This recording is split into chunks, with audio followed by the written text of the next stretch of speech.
Oh, hi there. This is Peter. I bought this gadget a few weeks ago. Now I don't know if you noticed that I'm doing the narration after the video because there was a problem with the audio. But okay, here is the system, and it's the okay. This is the x51 version 2, and I got it from Danny Larson Systems. And okay, the system is pretty complete, pretty practical. It's got this little case, weighs about 3 kilos, not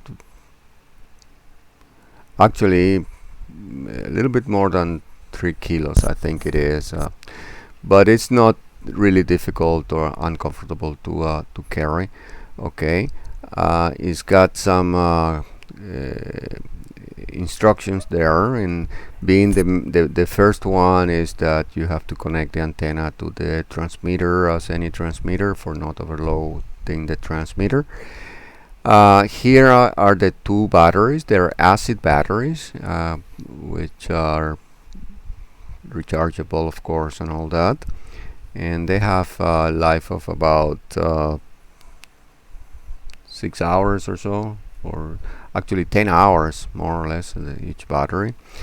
And one is for the screen, one is for the transmitter.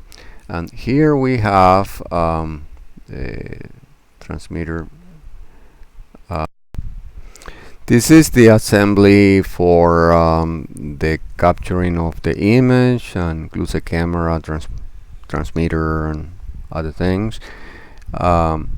And I'm gonna do something here just to show you. This is the antenna. I'm screwing the antenna there. That's very important because the transmitters always need the antenna connected first before you give power to them. Be sure that it's well screwed. And look, this system is pretty good. It's self-contained. Everything is there. I don't have to depend on anything on my mobile that I battery wise I hate, because it's always running out of battery. Here I have 10 hours of battery for sure. If I want more, I can just buy batteries, that are quite economical actually, and I get 10 hours for each battery. Okay, everything is there.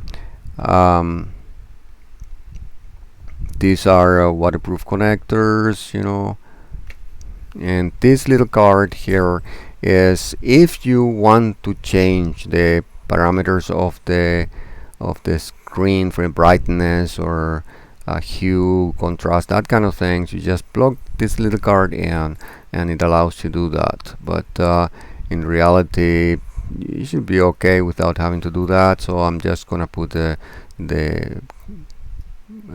plastic thing on again. Okay, there we go, and we are ready to put the rest.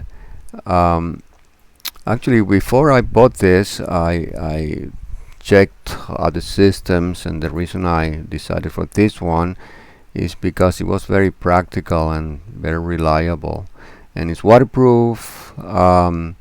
It's it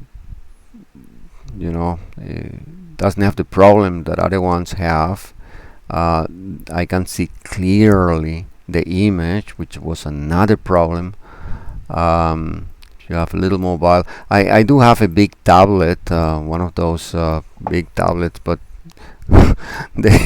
if I put the brightness up in the display, it's just terrible. I get 2 hours out of it, so the system wouldn't work very well.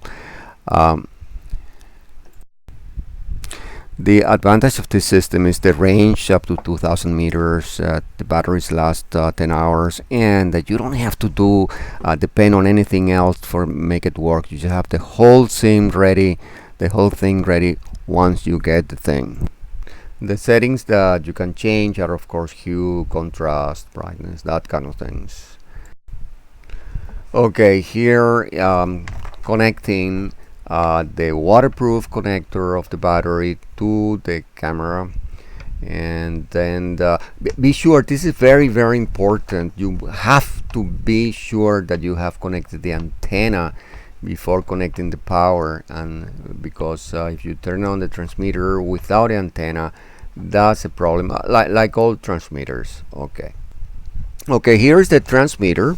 Okay, there's an LCD little screen there and buttons, and the good thing about the transmitter is that it has 32 channels, so it allows for 32 different people using the same system in the range. Here's the tripod, of course, and I'm going to be mounting the camera assembly in there in that tripod. Okay, which I'm still not too practical to do it, but in reality it's very easy to do once you have done it several times. And okay, here we go. And got it. Okay, so this camera I'm going to carry pretty soon to near where the aim is going to be, and this is just testing. This is not a range. I was a couple of days at the range and tried the product, and it was pretty happy, but this is just a house garden so there'll be no shots or anything like that. And here we have the fantastic screen. Okay, that's a Japanese screen. Okay, this is the receiver with the receiver screen, and I'm plugging in the antenna, and that screen and transmitter is capable of receiving, of course, 32 different channels that you can select, and it's Japanese made, as I said, and very good quality one, it seems. Okay, right now I'm just connecting the receiver with the screen to the tripod. You notice that I have already connected two antennas to the receiver, and this screen is going to be near where I'm shooting, if I were shooting right now, and I don't have to move really from my shooting position. It's just in one side, and I can see there perfectly the aim. Okay, we are ready with that, and that is gonna stay there.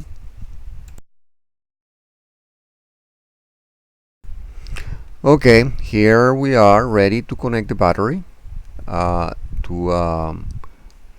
the receiver screen, and it's pretty simple to do as well as, as the other previous step.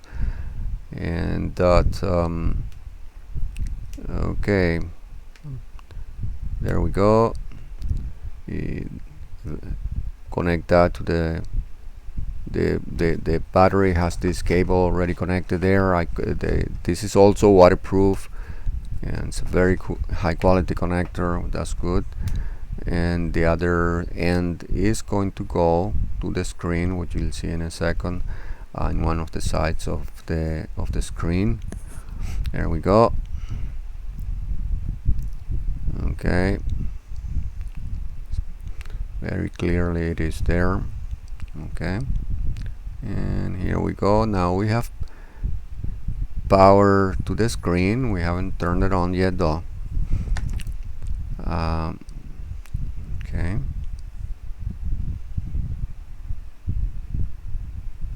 checking that the antenna is well connected. You can set the antenna in different positions, and sometimes that helps. Okay, now we are just about ready to take our camera system to where the aim is. Checking that everything is okay, so we are ready to go. And here we have turned both the screen and camera, and we have reception on the screen.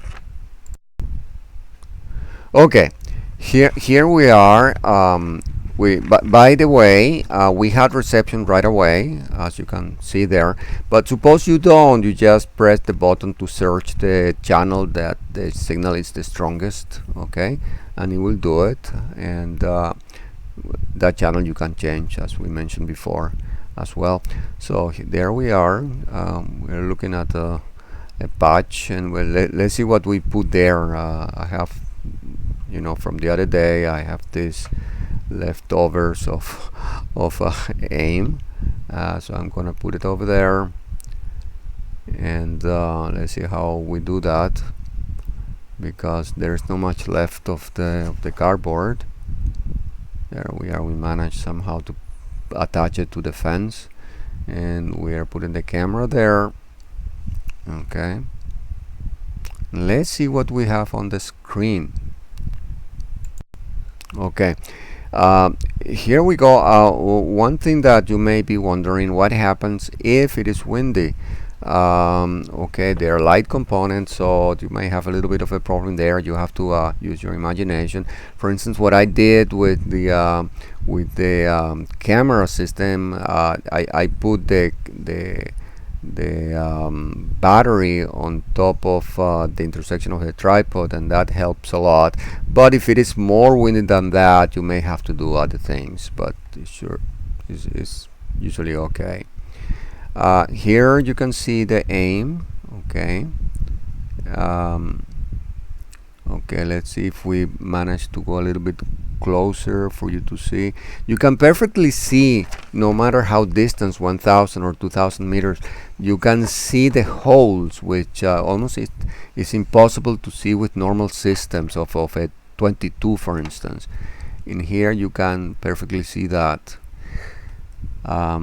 Okay, there you are. Okay, you can see the holes in there. Okay, now the camera that I'm using to record this video is not the best one. Okay, I'm pretty happy because it's all self-contained. I don't have to have any transmission of internet or mobiles or anything like that, and I tried and it's pretty good. I could recommend it.